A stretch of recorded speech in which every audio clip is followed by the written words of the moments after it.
ቆይ ለምንድነው ሙሴ መምራት ያለበት? ሁላችንም በእግዚአብሔር ፊት ቅዱሳንና የተመረጥን አይደለን? እኛ ከዚህም የተሻለ ይገባናል። ልክ ነህ፣ ተስማምቻለሁ። ከዚህ ዝም ካለውና አስፈሪ በረሃ ጀርባ አንድ የሆነ ከባድ ውይይት እየተደረገ ነው። አንድን ሰው ከስልጣኑ ዘወር ለማድረግ ውይይት እየተካሄደ ነው። በዛሬው ታሪካችን የምንማረው የአንድ ሰው ከባድ የሆነ ውሳኔ እና ሌሎችን የማሳመን ጥበብ እንዴት ያለ ከባድ አውሎ ነፋስን እንደሚያመጣ እንመለከታለን። ምናልባት እናንተ በሕይወታችሁ እግዚአብሔርን ድምፅ እምቢ ወይም አልታዘዝም ብላችሁ ታውቃላችሁ? አሊያም በድብቅ እግዚአብሔር የሾመውን ሰው ለማውረድ አሊያም በእርሱ ቦታ ለመሆን አስባችሁ ታውቃላችሁ? እንግዲያውስ ተጠንቀቁ። ምናልባት አንዳንድ መንገዶች የተሳሳቱ ብቻ ሆነው አይቀሩም፣ ይዘውን ሊጠፉ ይችላሉ። ይህ የቆሬ ሰዎች ታሪክ ነው። ምናልባት ለዚህ ዩቲዩብ ቻናል አዲስ ከሆናችሁ ሰብስክራይብ በማድረግ ቪዲዮን ጀምሩ። ቪዲዮቻችን ቶሎ እንዲደርሳችሁ የደወል ምልክቷን ይጫኑ። እስራኤላውያን ከግብፅ አገዛዝ ነጻ ሆኑ። በእግዚአብሔር ቃል ኪዳን ውስጥን መኖር ጀመሩ። እግዚአብሔር እንዴት ማምለክ እንዳለባቸው ስርዓትን ሰጣቸው። ከነገዶቻቸው መካከል ሌዊ ይህንን ስርዓት ለማስፈጸም ተመረጠ። እንዲሁም ክህነት ደግሞ ከአሮን ቤተሰብ እንዲሆን ተደረገ። ነገር ግን ሁሉም በዚህ አልተስማማም ነበር። አንድ ነገድ እግዚአብሔር ከሰጠው በላይ አገልግሎትን ፈለገ።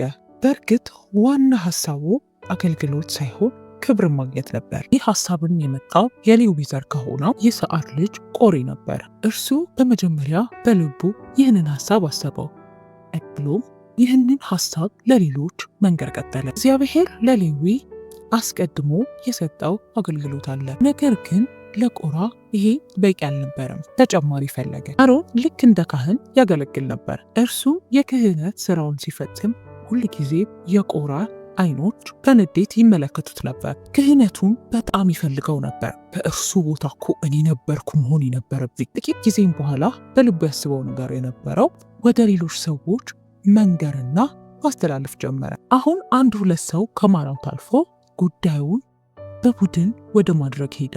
መጽሐፍ ቅዱስ እንዲህ ይላል፣ የሌዊም ልጅ የገዓት ልጅ የይስዓር ልጅ ቆሬ፣ የሮቤልም ልጅ የኤልያብ ልጆች ዳታንና አቤሮን፣ የፋሊትም ልጅ ኦን በሙሴ ላይ ተነሱ።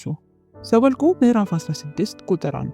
ቆሬ በልቡ ያሰበውን ነገር ለማስፈጸም እነዚህን ሰዎች ወሰደ።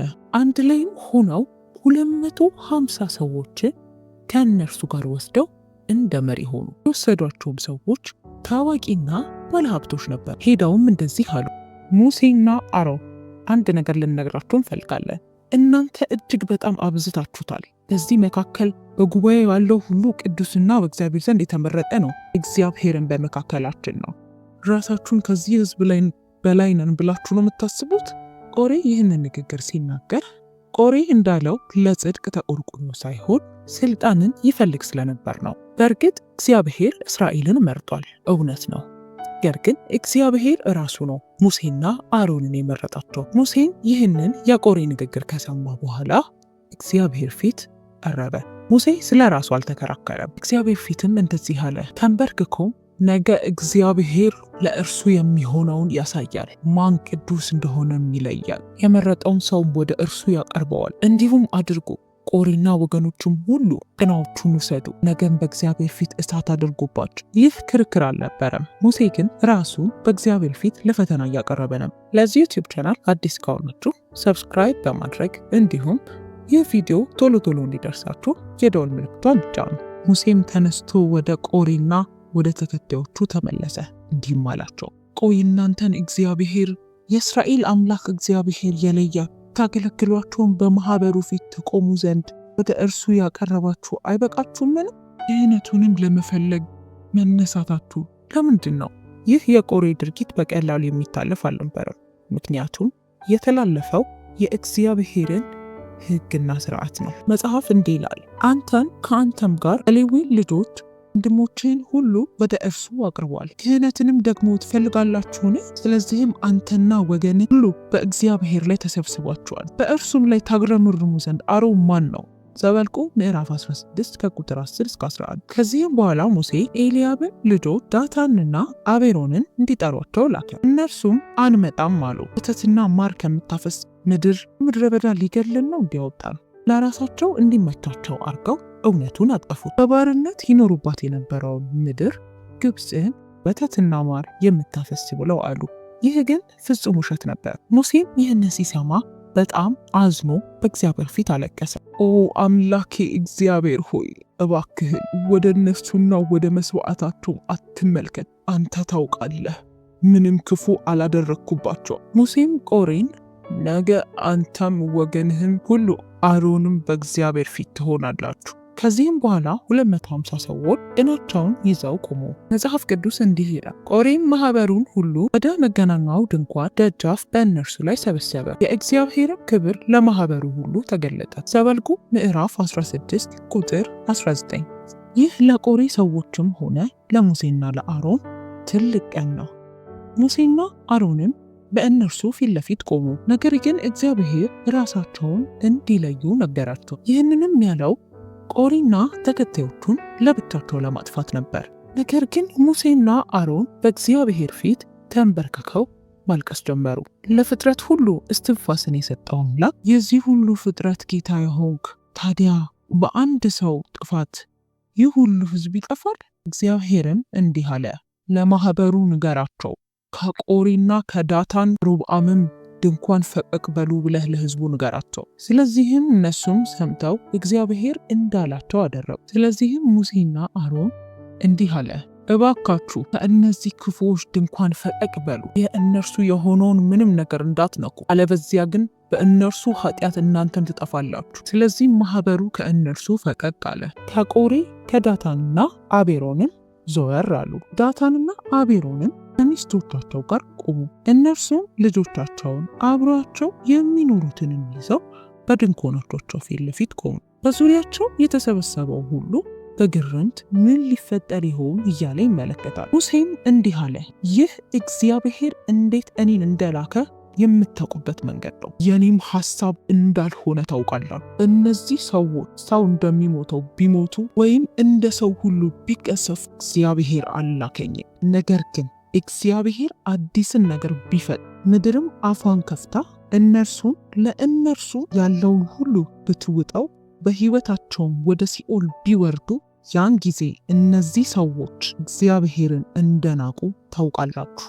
ሙሴም ይህንን ብሎ እንደጨረሰ በቆሙበት መሬት ተከፍቶ ዋጣቸው። እነርሱም ብቻ ሳይሆን ግን ከእነርሱ ጋር የነበሩትን ቤታቸውን፣ ዕቃቸውን ሁሉ ዋጠ።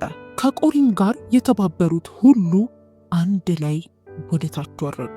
ይህም በእስራኤል መካከል እጅግ በጣም ሽብርን ፈጠረ። ይህ እኛንም ይውጠናል፣ እኛም በዚህ ውስጥ ልንዋጥ እንችላለን። ከሰማይም እሳት ወረደ፣ ያጥኑ የነበሩትንም 250 ሰዎች በላቻቸው። እግዚአብሔርም ሙሴን እንዲህ ብሎ ተናገረው፣ ለካህኑ ለአሮን ልጅ ለአልዓዛር እንዲህ ብለህ ንገረው፣ ቀድሰዋልና ጭናዎቹን ከተቃጠሉት ዘንድ ውሰድ፣ እሳቱንም ወደ ውጭ ጣለው። በኃጢአታቸው ሰውነታቸውን ያጠፉትን የእነዚያን ሰዎች ጭናዎች ጠፍጥፈህ ለመሠዊያ መለበጃ አድርጋቸው፣ እግዚአብሔር ፊት አቅርበዋቸዋልና የተቀደሱ ናቸው፣ ለእስራኤልም ልጆች ምልክት ይሆናሉ። ዘኍልቍ ምዕራፍ 16 ከቁጥር 36 እስከ 38። አልዓዛርም ልክ እግዚአብሔር እንዳዘዘው አደረገ። ይህ የተሰራበት ምክንያትም እስራኤላውያን ማንም ቢሆን ከአሮን ውጪ ይህንን የክህነት ሥርዓት ሊፈጽም እንደማይገባ ማሳያ ነበር። በእግዚአብሔር ፊት ሊያጥን የሚገባው የተመረጠው የአሮን ዘር ነው። አለበዚያ ግን ልክ በቆራና እርሱን በተከተሉት እንደሆነው ይሆናል። የቆሬ ታሪክ እንደ ማስጠንቀቂያ ሆነ። እግዚአብሔር አመፅን ጸጥ አሰኘለት። ስልጣንን ሰው በራሱ የሚወስደው ሳይሆን እግዚአብሔር የሚሰጠው እንደሆነ ማሳያ ነው።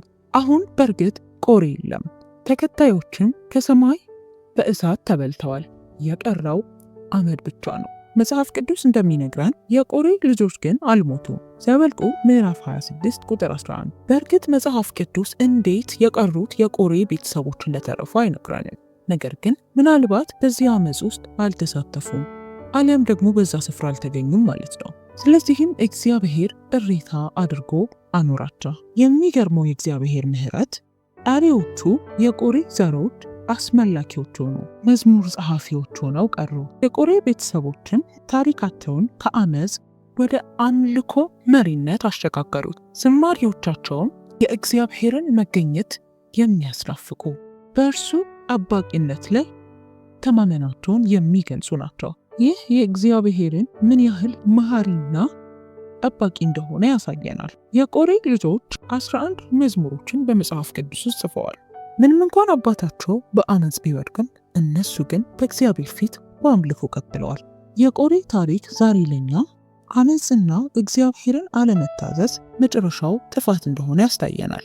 በተቃራኒው ደግሞ ትሕትናና እግዚአብሔርን መታዘዝ ወደ ሕይወት እንደሚያመጣ ከሙሴና ከአሮን ታሪክ እንመለከታለን። እግዚአብሔር የወደደውን መሾም፣ መምረጥ፣ ለአገልግሎት መጥራት መብት እንዳለው ጠንቅቆ ያስረዳናል። ራሳችንን ከቅናትና ካለመታዘዝ ልባችንን ልንጠብቀው ያስፈልጋል። ሌላው የምናየው ደግሞ የእግዚአብሔር ፍርድ ምን ያህል ቅንና እንከን የለሽ እንደሆነ ነው። ዛሬ ይህ ታሪክ እኛን ራሳችንን ዞር ብለን እንድንመለከት ያደርገናል። እግዚአብሔርን በመታዘዝና የእርሱን ስርዓት በማክበር አምልኮን ስርዓት ለትውልድ እናስተላልፋለን ወይስ የአመፅን መንገድ ተከትለን መጨረሻችን ልክ እንደ ቆሬ ጥፋት ይሆናል? ይህንን ጸሎት አብረን እንጸልይ። እግዚአብሔር ሆይ ዛሬ የቆሬን ሕይወት አይተን በአንተ ላይ ማመፅ መጨረሻው ጥፋት እንደሆነ ተረድተናል። እግዚአብሔር ሆይ እባክህን ምንም አይነት በልባችን ትዕቢትና አንተን አለመታዘዝ ቢኖር ምሕረት አድርግልን።